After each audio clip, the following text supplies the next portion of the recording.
옆에 보니 인사합시다. 당신은 기적의 주인공입니다.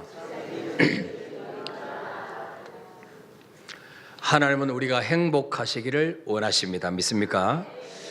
인간을 만드신 이유도 우리를 힘들게 하고 정말 고달픈 인생을 살라고 만드신 게 아니에요. 하나님과 교제하며 하나님이 만드신 모든 것을 다스리며 정복하기 위해서 우리를 만드신 거예요. 창세기 1장 27절에 보면 시작, 하나님이 자기 형상 곧 하나님의 형상대로 사람을 창조하시되 남자와 여자를 창조하시고. 아멘. 하나님이 만드신 피조물이 얼마나 많습니까? 그런데 그 어떤 피조물도 하나님의 형상대로 만든 피조물은 인간밖에 없어요. 영적인 존재로 하나님을 닮게 하나님과 교제하기 위해서 만든 피조물은 인간밖에 없습니다. 예. 자, 하나님이 자기 형상대로 남자와 여자를 창조하시고, 그리고 첫 번째 하나님이 하신 일이 뭐냐? 28절입니다. 시작, 하나님이 그들에게 복을 주시며 하나님이 그들에게 이르시되 생육하고 번성하여 땅에 충만하라. 땅을 정복하라. 바다의 물고기와 하늘의 새와 땅에 움직이는 모든 생물을 다스리라 하시니라. 아멘. 하나님이 자기 형상대로 남자 여자를 창조하시고 제일 첫 번째 하신 일이 뭐냐? 그들에게 복을 주시며 그랬어요. 하나님 우리에게 복 주시려고 만드셨습니다. 그럼 복 받아야 될까 안 받아야 될까요? 복 받고 사는 게 정상일까요? 안 받고 사는 게 정상일까요? 그렇죠. 받고 사는 게 정상이야. 왜? 하나님이 복 주시려고 만드셨기 때문에. 옆에 분 인사합시다. 하나님의 복 받고 삽시다. 네. 복 받고 살아야 정상이에요. 그죠? 네. 자, 하나님께서 하늘과 땅, 또 바다와 육지, 모든 동생물들 다 만들어 놓으시고 아담 하와에게, 우리 인간들에게 이 모든 것을 네가 다스리고 정복해라, 관리해라, 엄청난 특권을 주셨어요. 여러분, 정말 감지덕지할 일이 아닙니까 여러분? 인간이 뭘 한 게 있다고? 인간에게 모든 것을 네가 다스리고 네가 정복해라, 이런 권세를 주신 거예요. 엄청난 복이죠.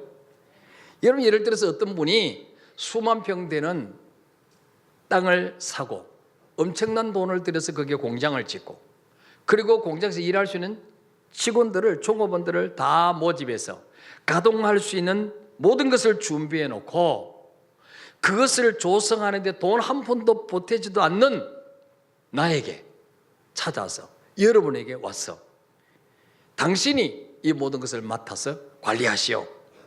당신은 내 말만 잘 들으면 이것 다 결국 당신에게 주겠어.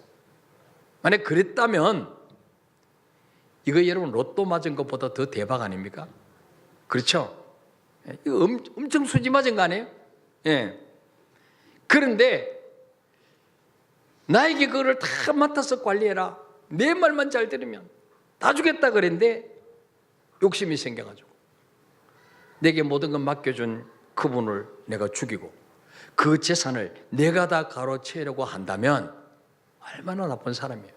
그죠? 얼마나 악질이에요. 우리 인간이 그랬다는 거죠. 하나님 우주 만물을 다 만드시고 에덴 동산을 만드시고 아담 하와에게 이거 너 다 가져, 너 다 관리해, 네 마음대로 관리해, 네가 내 말만 순종하면 이 에덴 동산에서 영원히 행복을 누리도록 내가 보장해 주겠다. 엄청난 복을 주셨어요. 그런데 아담 하와가 이 인자로 만족하지 못하고 감히 하나님의 자리까지 넘보게 되었다는 거죠. 왜? 뱀이 꿰어가지고, 야, 하나님이 왜 저거 따먹지 말라 그런 줄 아니? 선악과 저거 따먹어버리면 너 눈이 밝아져서 하나님과 같이 돼. 하나님하고 맞먹어도 돼. 너 하나님에게 순종 안 해도 돼. 예. 이 말에 꿰어가지고 따먹어버렸어요. 그래서 에덴 동산에서 추방되고 땅까지 저주를 받았어. 평생 이마에 땀을 흘려야 겨우 먹고 살다가 죽으면 한 줌의 흙으로 돌아가야 되는 아주 허무한 인생이 되고 말았던 것입니다. 자, 이때 에덴 동산에서 쫓겨난 아담하고도 너무 가슴이 아팠겠지만은 그들보다 더 가슴 아픈 분이 계셨으니 그분이 누굴까요? 하나님이에요. 왜? 유일하게 하나님이 만드신 피조물 가운데 하나님과 교제 나눌 수 있는 대상은 인간밖에 없어요. 유일하게 하나님이 심혈을 기울여서 하나님의 형상대로 영적인 존재로 만든 피조물은 인간밖에 없는데 그 인간이 죄짓고 하나님을 떠나버렸으니까 하나님과 관계 가로막혔으니까 하나님 얼마나 가슴이 아팠겠어요. 그래서 하나님이 그 잃어버린 에덴의 행복, 에덴의 축복을 잃어버린 인간들을 회복시켜 주시려고 누구를 보내셨냐? 예수 그리스도를 보내신 거예요.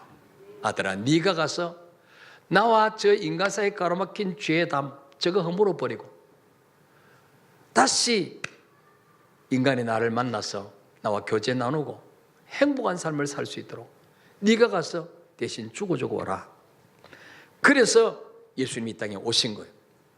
예수님이 이 땅에 오셔서 저와 여러분이 받아야 되는 모든 죄와 저주를 그분께 다 전가시켰어요. 그분을 십자가에 못 박아 버리시고 내 아들 예수가 너의 죄를 다 해결했다. 이 사실을 내가 믿기만 하면 과거는 내가 묻지도 않고 따지지 않고 하나님의 자녀되는 권세를 주겠다. 그리고 잃어버렸던 에덴의 축복을 다시 회복시켜 주겠다. 이게 복음이에요. 믿습니까 여러분? 이게 복음이란 말. 복음. 예. 아담 하와에게 에덴 동산을 주시고 그 에덴에서 영원한 행복을 누릴 수 있도록 행복 매뉴얼을 주셨는데 그게 바로 뭐냐? 창세기 2장 16절 17절이에요. 읽어봅시다. 시작. 여호와 하나님이 그 사람에게 명하여 이르시되 동산 각종 나무의 열매는 네가 임의로 먹되 선악을 알게 하는 나무의 열매는 먹지 말라. 네가 먹는 날에는 반드시 죽으리라 하시니라. 아멘. 하나님이 아담에게 복잡한 매뉴얼을 안 주셨어요. 복잡한 규칙을 안 주셨어요. 한 가지입니다. 에덴 동산에 있는 모든 과일의 열매는 네가 마음대로 따먹되 선과 악을 알게 하는 나무 열매는 먹지 마라. 이거 먹으면 반드시 죽는다. 무슨 의미가 있습니까? 예. 이 에덴 동산을 네가 마음대로 관리하고 마음대로 따먹고 하지만은 너는 에덴의 주인이 아니야. 너는 관리자야. 주인은 나야. 이거 잊어버리지 말라는 거예요. 하나님은 너의 주인이시고 너는 관리자다. 이거 잊어버리지 말아요. 이 질서를 깨트리지 말라. 이 질서만 안 깨트리면 에덴 동산 모든 건 너에게 주겠다는 거예요. 예. 그런데 이거를 깨트려 버렸습니다. 아담아가 그 하나님의 행복 매뉴얼을 파괴시켜 버렸어요. 무시했어요. 그 후에 하나님이 또다시 하나님의 택한 백성인 이스라엘 백성 공동체를 애굽의 노예에서 건져내셔가지고 그들에게 또 행복 매뉴얼을 주셨는데 그때는 좀 더 복잡해집니다. 행복 매뉴얼이 이 성경 말씀이에요. 성경 말씀 속에는 613가지의 계명이 들었습니다. 613가지. 자, 그 중에 이렇게 살아라, 이렇게 하라 하는 계명이 248가지, 이렇게 하지 말라 하는 계명이 365가지. 예. 613가지 계명. 이게 성경 말씀이에요. 이 613가지 계명을 함축한 게 10계명이에요. 10가지 계명. 10가지 계명을 또 쥐어짜면 함축하면 두 가지로 나눌 수 있는 말은 뭐냐? 하나님을 사랑하되 네 마음을 다하고 뜻을 다하고 목숨을 다해 하나님 사랑해라. 둘째는 내 이웃을 내 자신같이 사랑해라. 여기 다 포함되어 있는 거죠. 613가지 계명이 여기 다 함축되어 있어요. 예. 자, 그런데 하라는 것도 우리 행복을 위하여, 하지 말라는 것도 우리 행복을 위하여 주신 계명이라는 거예요. 믿습니까 여러분? 예. 그래서 신명기 10장 13절에 시작. 내가 오늘 내 행복을 위하여 네게 명하는 여호와의 명령과 규례를 지킬 것이 아니냐. 아멘. 내가 오늘 너의 행복을 위하여, 하나님이 행복해지려고 말씀 주신 게 아니에요. 우리가 행복하기 위해서. 예. 술 취하지 말라, 간음하지 말라, 도둑질하지 말라, 거짓말하지 말라, 전부 우리 행복을 위해서요. 예, 우리 행복을 위해서. 안식일을 거룩하게 지켜라. 부모를 공경하라. 예? 뭐 이거 전부 다 우리 행복을 위해서요. 행복을 위해서. 기도해라, 전도해라. 전부 우리 행복을 위해서요. 예. 그러니까 성경 속에는 하나님을 향하신, 인간을 향하신 하나님의 계획과 뜻이 여기 다 들어있어요. 그러니까 성경을 모르면 인생살이가 고달프고 힘드는 거예요. 예. 여러분, 원래 많은 사람들이 성경을 덮어놓고 세상 지식으로 뭔가 잘 살아보려고, 행복해 보려고 열심히 뛰어다니는데, 여러분, 성경 속에 인생의 길이 다 들어있습니다. 해답이 다 들어있습니다. 이건 모르면요, 평생 고생하고 사는 거예요. 예. 그래서 성경 읽게 하고 쓰게 하고 기초학심반 하고 예수님의 사람 제자 훈련하고 하는 게 바로 뭡니까? 성경 알아가지고 좀 쉽게 살라고, 편하게 행복하게 살라고, 고생하지 말고 살라고 하는 거예요. 그러니까 교회에서 이거를 하자 그럴 때는 해야 돼요, 안 해야 돼요? 하는 게 지어놓은 사람일까요? 안 하고 고집 피우는 사람이 지어놓은 사람일까요?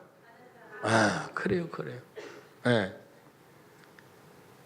안 하면 제가 편해요. 안 하면 이거 뭐 해준다고 월급 더 주는 거 아니에요. 근데 이왕 예수 믿으면 복을 받아야 되니까 하는 거예요. 네. 여러분, 우리 학교 다닐 때 수학을 배우죠. 근데 수학을 잘 풀려면요, 뭘 알아야 돼요? 그렇죠. 공식이래, 공식. 공식을 딱 알면, 공식만 딱 대입하면 쫙 풀려요. 근데 수학 못하는 애는 공식을 몰라, 공식을. 자기 방법으로 풀려고 아무리 풀어도 안 풀리는 거예요. 왜? 공식을 대입하지 않으니까. 여러분 인생도 마찬가지예요. 인생 살다가 얼마나 힘들고 어려운 문제가 많이 옵니까? 그때 이 성경 속에요, 행복 공식이 다 들어있습니다. 믿습니까, 여러분? 이 성경 말씀만 딱 대입하면요, 다 풀리게 돼 있어요. 인간관계도, 물질 관계도, 부모 자식 관계도 다 풀리게 돼 있어요. 예. 그래서 사도 바울이 자기를 통해서 복음 듣고 예수님 믿게 된 에베소 교회 편지를 보내면서 제일 먼저 무슨 기도를 했냐, 그들을 위해서. 에베소서 1장 17절 말씀이에요. 자, 시작. 우리 주 예수 그리스도의 하나님, 영광의 아버지께서 지혜와 계시의 영을 너에게 주사 하나님을 알게 하시고. 아멘. 사도 바울이 에베소 처음 예수 믿는 에베소 교회 성도를 해서 기도할 때, 하나님, 저 에베소 교회 성도들에게 물질의 복을 주세요, 땅 사서 교회 짓게 해주세요, 그 기도 안 했어요. 무슨 기도를 했냐? 지혜와 계시의 영을 저들에게 주사 하나님을 알게 하여 주옵소서. 하나님, 에베소 교회 성도들이 하나님을 인격적으로 만나서 하나님을 실제적으로 체험해서 경험적으로 하나님을 만나게 해 주옵소서. 이론적으로 머리로만 하나님을 아는 것이 아니라, 그 기도한 거예요. 여러분, 오늘날 많은 성도들이 하나님을 체험하지 못하니까 예수 믿는 것이 부담스러운 거예요. 기도하러 나오는 것이 부담스러운 거예요. 헌금하는 것이 부담스러운 거예요. 힘드는 거예요. 하나님이 어떤 분인지를 모르니까 그분께 내 인생을 맡겨드리지를 못하는 거죠. 내 힘으로 살려고 전전긍긍하는 거예요. 여러분, 왜 디스크 걸립니까? 고생 많이 해서 그래요. 내 힘으로 살려고 그냥 허리가 빠지도록 그냥 일하니까 디스크 오는 거예요. 왜 다리 관절염 옵니까? 내 힘으로 살아보려고 열심히 고생하며 뛰어다니니까 관절염이 오는 거죠. 여러분, 올 한 해 동안 다른 것보다도 하나님을 더 깊이 만나시고 알아가시기를 축복합니다. 하나님이 어떤 분인지, 왜 나를 만드셨는지, 왜 나를 부르셨는지, 이것만 바로 알면요, 인생 살아가 너무 편한 거예요. 제가 여러분 사는 거 볼 때 길이 보입니다. 아, 저렇게 살면 힘들 텐데, 몇 년은 고생 더 할 텐데, 뻔히 보여요. 근데 말하면 안 들어요. 언제 들을까요? 자기 신념 덩어리 위에 쌓아놨던 인생이 다 무너지면 그때 이게 아닌가 비요. 그때 깨달아요. 때는 늦으리. 그때 때가 늦는 거예요. 왜 성경을 기록해 놨습니까? 실패하지 말고 복받으라고 기록해 놨어요. 왜 우리가 남의 책을 많이 읽습니까? 내가 경험해보지 못했지만 간접 경험을 통해서 그 사람이 이렇게 살았더니 이렇게 복을 받았구나. 인생을 앞당기는 거 아니에요. 그죠? 예. 자, 오늘 에베소서 1장 18절 말씀 읽읍시다. 시작. 너희 마음의 눈을 밝히사 그의 부르심의 소망이 무엇이며 성도 안에서 그 기업의 영광의 풍성이 무엇이며. 아멘. 자, 사도 바울이 에베소 교회 성도를 향한 두 번째 기도 제목이 나옵니다. 그게 바로 뭐냐? 너희 마음의 눈을 밝히사 그의 부르심의 소망이 무엇인지를 알게 해 주십시오. 그랬어요. 에베소 교회 성도들 소경들이 아니에요. 다 눈 밝고 떴어요. 육신의 눈은 밝아요. 근데 뭐의 눈을 밝혀달라고 해서 하나님, 바울이 마음의 눈, 저들의 마음의 눈을 밝히사 왜 하나님이 그들을 부르셨는지, 뭐 주시려고 부르셨는지, 그거 깨닫게 달라고 기도한 거예요. 그거 깨닫게 해달라고. 그걸 모르니까 예수 믿는 게 부담스러운 거예요. 예. 현대 성경에는 이 말씀을 이렇게 번역해 놨어요. 나는 또 하나님께서 여러분의 마음의 눈을 밝히시기를 바랍니다. 그래서 하나님께서 여러분을 불러 장차 나누어 주시려는 것이 무엇인지 알게 되기를 기도합니다. 이렇게 번역해 놨어요. 나는 하나님께서 여러분의 마음의 눈을 밝히시길 바랍니다. 그래서 하나님께서 여러분을 불러서 장차 여러분에게 뭘 주시려고, 어떤 복을 주시려고 부르셨는지 그것 좀 알게 해달라고 기도합니다. 그렇게 기도하고 있어요. 부르심의 소망이 무엇인지, 왜 부르셨는지, 그게 얼마나 영광스러운 건지 그거 알게 해달라고 기도한다는 거죠. 목사가 되려고 신학교에 입학 원서를 내고 면접을 하게 되면 그 교수님들이 제일 먼저 묻는 질문이 뭐냐? 소명 받았느냐? 그래요. 소명은 뭡니까? 콜링, 즉 하나님의 부르심. 정말 하나님이 너를 목사로 세우시기로, 하나님이 당신을 말씀 전하는 사역자로 불러주셨다고 하는 그 하나님의 부르심에 대한 분명한 확신이 있는가? 그거 물으시는 거예요. 왜? 이 확신이 없으면요, 좀 목회하다가 힘들면 그만두는 거죠. 예. 개척교회 상가 건물 얻어서 몇 년 하다가 매달 월세 밀리고 보조금까지 다 날려가고, 예? 성도는 없고, 그럼 뭐요? 문 닫아야 돼요. 예. 힘드는 거예요. 그 목사다가 관두고 택시 운전을 한다든지 쌀 장사를 한다든지, 예? 다른 직업으로 가는 사람들이 얼마나 많은지 몰라요. 왜? 하나님이 나를 목사로 부르셨다. 죽더라도 나는 목사하다 죽겠다. 이 확신이 없으니까 그런 거죠. 예. 제가 신학대학원 때 우리 지금 허응무 집사님 내 동네 학동교회 거기에 담임 전도사로 부임했어요. 거기에 여자 성도들만 처음에 갔다 6명 정도, 6명. 남자는 1명도 없고. 그리고 뭐 11조가 뭔지도 모르고, 뭐 추수감사금도 할 줄 모르고, 그러니까 재정이 없죠. 그러니까 생활비가 안 되죠. 애가 2명인데 생활이 되겠어요? 그러니까 이제 노회 여전도 연합회에서 이제 회장단 임원들이 이제 밑자리 교회에 이제 순방을 왔어요. 와가지고 하는 말이, 전사님, 저 도척의 상림에 거기도 어떤 전사님이 시무하는데 거기도 교회가 자립이 안 되니까 어려우니까 우리 연합회에서 벌을 2통을 사들었다는 거죠. 그래서 전사님이 열심히 벌을 쳐가지고 꿀을 떠서 그걸로 이제 팔아서 생활을 한다는 거죠. 굉장히 도움이 된다는 거예요. 그래서 전사님도 벌을 2통을 사드리면 어떨까요? 그렇게 저에게 제안을 하는 거예요.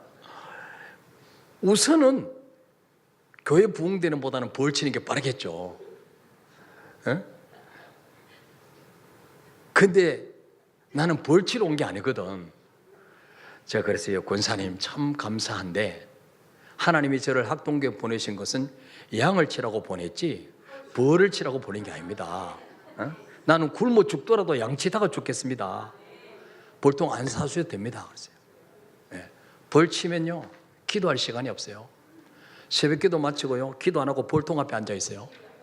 왜? 벌은 나의 목자시니. 이게 꿀을 많이 쳐줘야지 내가 먹고 사는 거야. 예. 제가 만약에 주님이 나를 부르셨다, 주님이 나를 목사로 세우셨다는 확신이 없었다면요, 벌통 사주세요 그랬을 거예요. 1년 열심히 치면 내 통으로 막 번식되니까. 예. 그러면 이제는 맨날 벌에만 관심이 있겠죠. 양이 오든 말든 안 와도 유지되니까, 살 수 있으니까. 예. 그러니까 하나님이요, 이런 확신을 가지고 생활하니까 교인 한 명 없이, 땅 한 평 없이 개척해도 한 번도 굶게 만들지 않았어요. 다 먹여주셨어요, 지금까지. 예. 그러면 여러분, 목사만 하나님 나를 부르셨다는 부르심에 대한 확신이 있어야 되느냐? 아니에요. 모든 성도도 하나님이 나를 부르셨다고 하는 부르심에 대한 확신이 있어야 돼요. 믿습니까 여러분? 이게 없으면 좀 교회 나오다가 힘들면 하나님 떠나 세상에 빠지는 거예요. 예.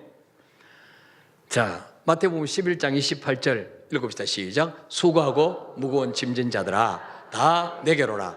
내가 너희를 쉬게 하리라. 아멘. 수고하고 무거운 짐진 다 내게로 오라. 이게 주님의 부르심이에요. 내게로 오라. 이게 바로 콜링이에요. 콜링. 하나님 부르심이에요. 우리 모두 이 음성을 듣고 주님 앞에 나온 줄 믿으시길 바랍니다. 지난주에 요한복음에 말씀했잖아요. 아버지께서 내게 이끌지 않으시면 아무도 내게 올 자가 없다 그랬잖아요. 하나님 부르셔야 우리가 올 수 있는 거예요. 응? 여러분, 아무나 우리 집에 들어올 수 있습니까? 제가 문을 열어주지 않으면 들어올 수가 없어요. 네. 이 교회 주인은 하나님이에요. 네. 하나님이 오게 하셔 오는 거예요. 과거에 고위 관료로 있었던 분들은, 예를 들어 장관이나 총리나 이런 관료로 있었던 분들은요, 정권이 바뀌면 뭘 기다리느냐? 대통령이 자기를 불러주기를 기다리고 있어요. 언제 각하가 나를 부르실까? 그거 기다리고 있어요. 근데 저와 여러분은 청와대에서 부르기를 기다리는 게 아니라 만왕의 왕 되신 주님께서 나를 불러주셨다는 것입니다. 믿습니까 여러분? 얼마나 영광스러운 일이에요. 근데 이 중에 제가 보니까 한 15명이 이걸 잘 못 믿는 것 같아. 진짜 주님 나를 부르셨을까? 한 15명이 지금 못 믿는 의심의 눈초리를 저에게 막 보내고 있어요. 성경에 근거를 제가 대드릴게요. 자, 히브리서 3장 1절 읽어봅시다. 시작. 그러므로 함께 하늘의 부르심을 받은 거룩한 형제들아, 우리가 믿는 도리의 사도이시며 대제사장이신 예수를 깊이 생각하라. 아멘. 자, 히브리서를 쓴 히브리 기자가 흩어져 있는, 예수 믿다 핍박받아서 흩어져 있는 예수 믿는 성도들의 편지를 보내면서 그러므로 함께 하늘의 부르심을 받은 거룩한 형제들아, 그렇게 말하세요.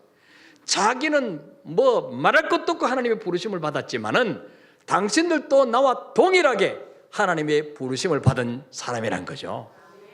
예. 그러니까 우리는 뭐 땅의 부르심을 받은 자가 아니에요. 사람의 부름을 받은 자가 아니에요. 청와대 부름 정도가 아니에요. 만왕의 왕 대신 가장 높은 곳으로부터 하나님부터 부르심을 받았다는 사실을 믿으시길 바랍니다.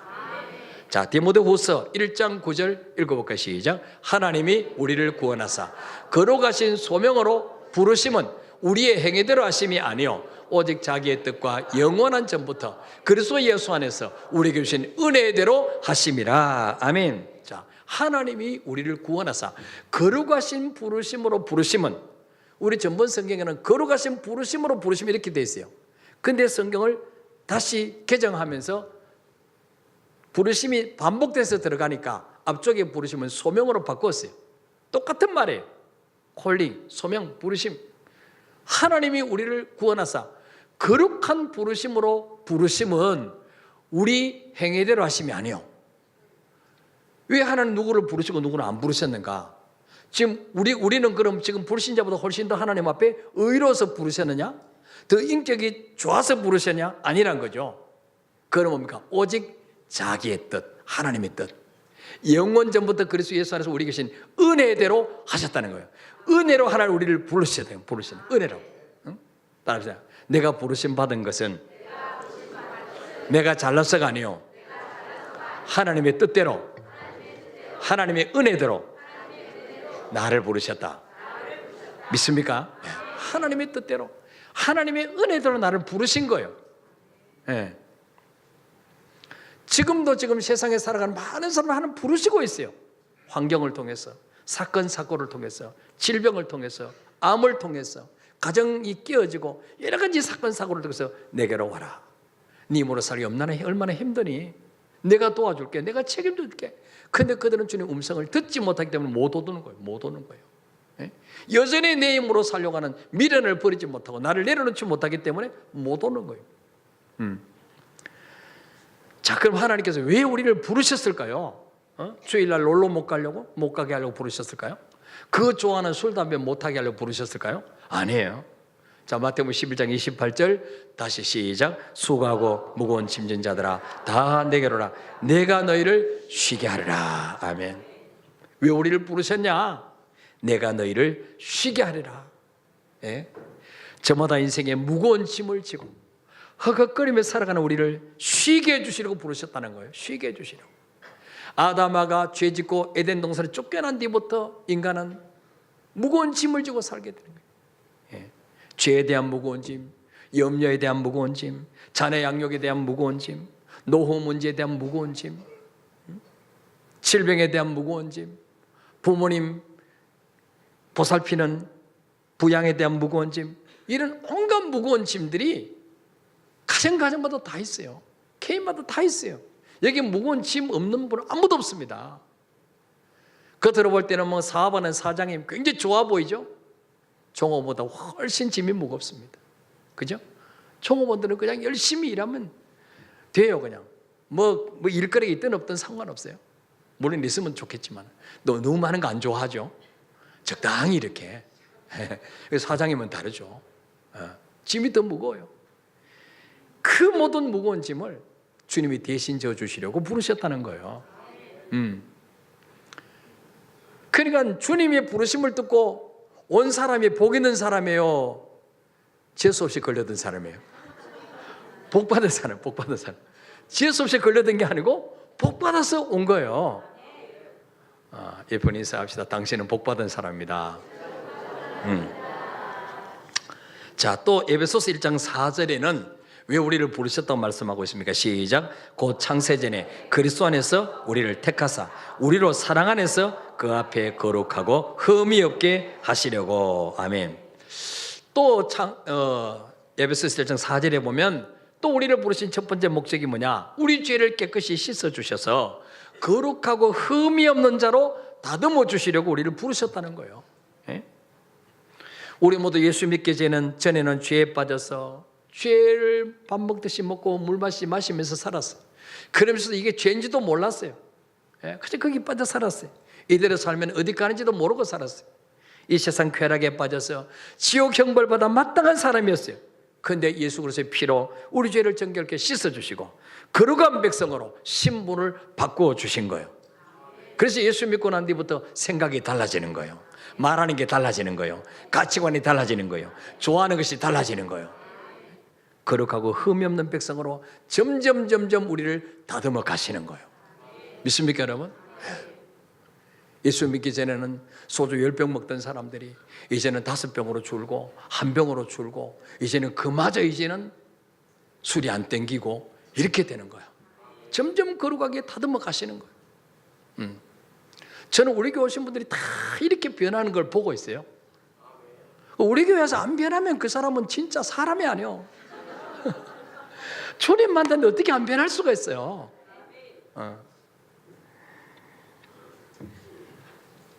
물론 완전히 성화된 건 아니에요. 죽을 때까지 끊임없이 변화돼 가는 거죠. 공사 중이죠. 그래서 때로는 다른 사람의 동행에 불편을 끼쳐드리기도 해요. 그는 뭡니까? 결국은 예수님이 우리로 하여금 예수님의 찬송이 되게 만들어 가실 것입니다. 다듬어 가실 것입니다. 그때로는 참 제가 전에는 성도들 보면은 왜 저렇게밖에 못 믿을까? 막 너무 답답하고 스트레스를 받았는데 제가 에베소서를 보면서 결국은 주님이 만들어 가실 거야. 주님이 만들어 가실 거니까 내가 너무 앞서서 열받지 말자. 그래서 제가 다 주님께 내려놨어요. 이제. 주님 알아서, 주님 자녀니까, 주님 알아서 만들어 가실 거니까. 말 안 들으면 뭐 두들겨 패든지 그냥 뭐 사고 나게 만들든지 뭐 아프게 만들든지 어쨌든 하나님이 다듬어 가실 거니까. 자, 두 번째 이유는 왜 하나님 우리를 부르셨을까? 따라합시다. 예수님을 다 함께 하시려고 부르셨다. 자, 로마서 8장 우리 29절 로마서 8장 29절 한번 읽어볼까요? 시작.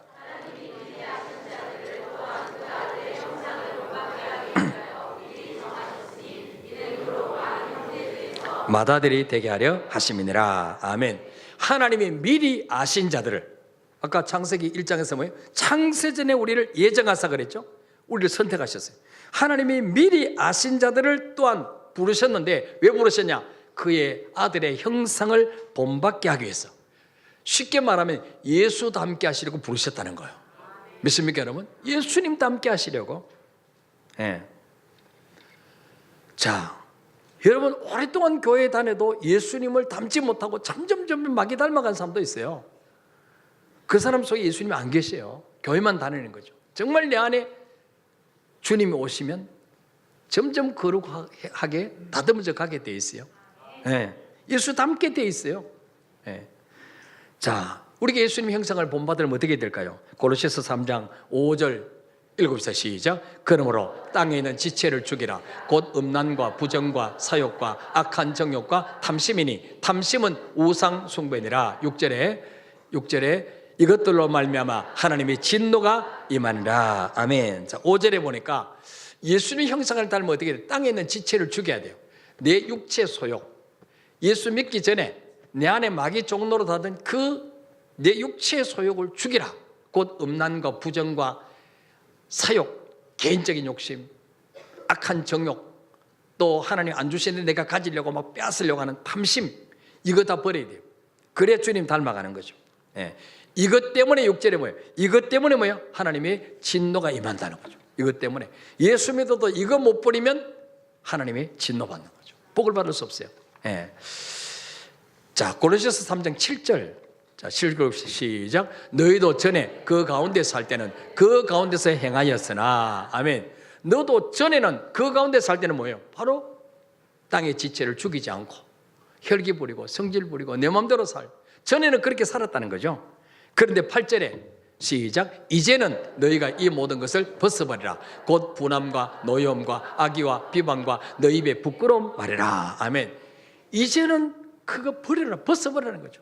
예수 믿기 전에, 예수 믿어도 영적 어린아이 상태로 있을 때 그 모습 벗어버리는, 그게 주님 형상 담는 게 아니라는 거죠. 그게 바로 뭐냐? 분함.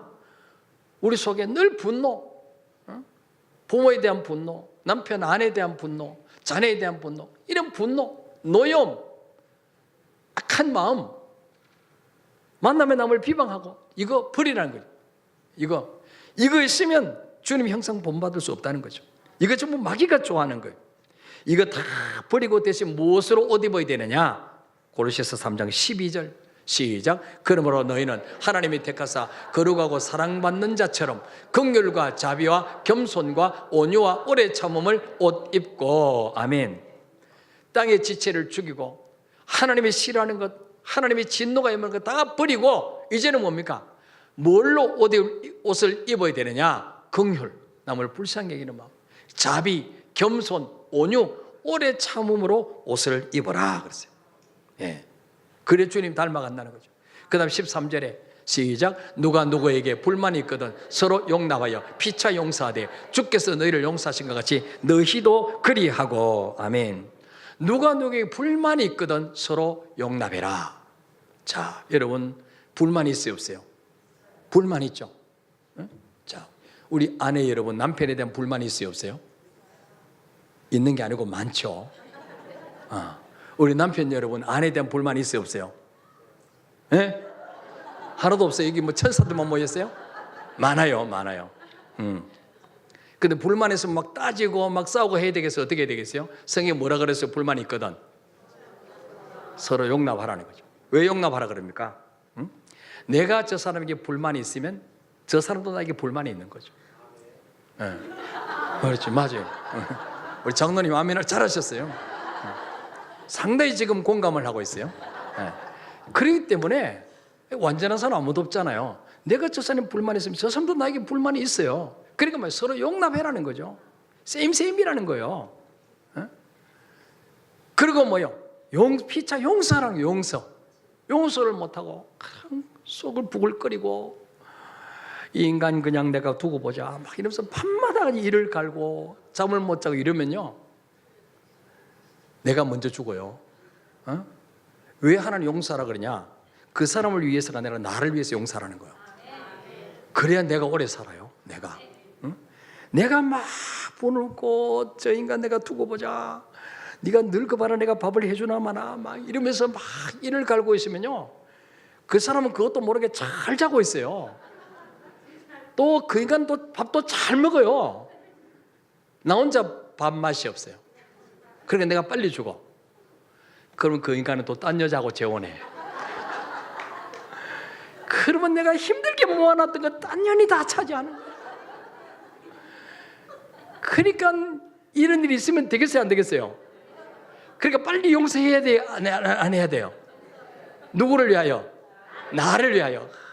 이렇게 쉽게 알아듣도록 설교 잘하는 목사님 없지요, 잘. 아멘 한 사람만 120살까지 사시길 바랍니다. 성경의 모든 것은요, 나를 위해서, 나를 위해서, 우리 행복을 위해서. 여러분 늘 남을 미워하고 이를 갈고 비방하게 해보세요. 내 마음에 평안이 있는가? 행복이 있는가? 행복이 없어요. 늘 우울해요. 삶이 낙이 없어요. 늘 지옥이에요. 예. 그래서 뭐요? 피차 용서하라. 용서하되 어떻게? 더 띄워보세요. 주께서 너희를 용서하신 것 같이 너희도 그리하고. 자, 우리가 주님 앞에 주님이 우리 죄진대로 갚으신다면요, 성한 사람 아무도 없을 거예요. 네 눈이 범죄하거든 떼어버리라. 두 눈 가지고 지옥 가는 것보다도 한 눈 가지고 천국 가는 게 나으니라. 네 발로 범죄해서 발을 찍어버리라. 여러분 우리 죄진대로 하나님 다 눈 빼버리고 찍어버리게 했으면요, 성한 사람 아무도 없을 거예요. 여기 전부 장애인들만 있을 거예요. 저부터 그냥 장애인이 그냥. 주님이 다 용서해 주시죠. 용서했어요. 우리 연약한 거 아시고. 그러니까 뭐예요? 주께서 너희를 용서하신 것 같이 너희도 그리해라. 용서라는 거예요. 용서. 아직 공사 중이니까 그렇겠지. 예? 그렇게 해서 용서해 주라는 거죠. 예. 자, 용서로 끝나면 안 돼요. 14절에 또 뭐라 말합니까? 시작. 이 모든 것 위에 사랑을 더하라. 이는 온전하게 매는 띠니라. 아멘. 용서하는 걸로 나 이제 용서했으니까 됐어. 절대로 너는 용서 안 하려고 그랬는데 내가 오늘 설교 듣고 용서하는 거야. 여기서 그치면 안 돼요. 한 단계 더 나가서 예수 믿는 사람은요, 그 위에 사랑을 더해 주라는 거죠. 응? 원수가 있거든 뭐요? 먹이고, 줄이거든 먹이고, 입히고, 목마르거든 마시게 하라는 거죠. 응? 더 잘해주라는 거예요. 더 잘해주라는 거예요. 남편 미울수록 더 잘해주라는 거예요. 힘내서 더 나를 구박하라고 막 이렇게 더 잘해주라는 거예요. 왜 그러냐? 사랑할수록 내 속에 뭐가 솟아나냐? 엔돌핀이 솟아나요. 그래 건강해져. 막 기쁨이 샘솟아. 여러분 남에게 주면 기분 좋아요, 안 좋아요? 얻을 때보다 기분 더 좋죠. 주면 기분이 좋아요. 그래서 주는 자가 복이 있다고 그랬어요. 그래서 하나님이 여기에 사랑을 더해라는 거예요. 그게 온전하게 매는 띠니라. 옷을 입고 바지를 입고 허리띠를 안 매면 이게 내려오잖아요. 그 용서하는 것까지는 이제 거기서 그치면 안 되고 띠를 매야 돼. 띠 뭘로? 사랑의 띠로. 사랑이로. 자 15절에 시작. 너희 마음을 주장하게 하라. 너희는 평강을 위하여 한 몸으로 부르심을 받았나니 너희는 또한 감사하는 자가 되라. 아멘. 그리스도의 평강이 너희 마음을 주장하게 하라. 용서해버리고 다 내려놔버리고 주님께 맡겨버리면 평강이 오는 거예요. 평강. 여러분 마음속에 지금 무엇으로 가득 차 있습니까? 원망, 불평, 시기, 미움, 비방으로 가득 차 있습니까? 그러면 행복이 없어요. 그리스도의 평강에 너희 마음을 주장하게 하라. 주님은요, 십자가 위에 벌거벗게 수치당하시고 달려있을 때 밑에서 많은 사람이 조롱했습니다. 네가 하나님의 아들이냐? 내려와 봐라. 네가 정말 죄가 없니? 증명해봐. 왜 거기에 매달려 있니? 네가 정말 능력자야? 능력 보여줘봐. 근데도 주님은요, 두말하자고 가만히 매달려 있었어요. 오히려 뭐랬습니까? 아버지여, 저들의 죄를 사하여 주옵소서. 저를 용서해달라고 기도했어요. 네. 자, 마음이 평강이 있었죠. 그래서 이 평강이 너희 마음을 주장하게 해라. 왜? 너희는 평강을 위하여 한 몸으로 부르심을 받았나니. 우리는 한 몸으로 부르심을 받았다는 거예요. 성도도 한 몸이에요. 부부도 한 몸이에요. 성도끼리도 마음에 안 드는 사람이 있죠. 미운 사람이 있죠. 용서하라는 거예요. 사랑하라는 거예요. 왜? 한 몸이니까. 여러분은 한 몸인데 눈이 마음에 안 드는 손가락으로 눈을 확 찔러버리면 어떻게 될까요? 뭐 고통스럽죠. 발이 마음에 안 든다고 손으로 그냥 발을 확 찍어버리면 어떻게 될까요? 나만 아픈 거예요. 나만 아픈 거예요. 한 몸이라는 거야. 한 몸. 옆에 인사합시다. 우리는 한 몸입니다. 한 몸이기 때문에 피차 좀 부족한 거 있어도 용납해 주라는 거예요. 그냥 따지고 이기려고 그러고 이겨서 뭐 하겠어요? 이기면 뭐 연금 나옵니까? 금메달 나옵니까? 보상 나옵니까? 아무 소용없는 거예요. 마지막으로 주님 왜 우리를 부르셨느냐? 세 번째 이유가 있습니다. 따라합시다. 하나님의 복음을 전파하는 선전 요원으로 부르셨다. 믿습니까? 자, 베드로전서 2장 9절 시작. 그러나 너희는 택하신 족속이요 왕같은 제사장들이요 거룩한 나라요 그의 소유가 된 백성이니 이는 너희를 어두운 데서 불러내어 그의 기이한 빛에 들어가게 하시니에 아름다운 덕을 선포하게 하려 하심이라. 왜 우리를 왕같은 제사장으로 거룩한 나라요 하나님의 소유로 하나님의 것으로 우리를 삼으시느냐? 너희를 어두운 데서 불러내서 그의 기이한 빛 속으로 들어가게 하신 그 하나님의 아름다운 덕을 선전하게 하려고 부르셨다는 거예요. 나를 구원하신 예수 그리스도 그 십자가의 사랑을 자랑하게 하시려고 부르셨다는 거예요.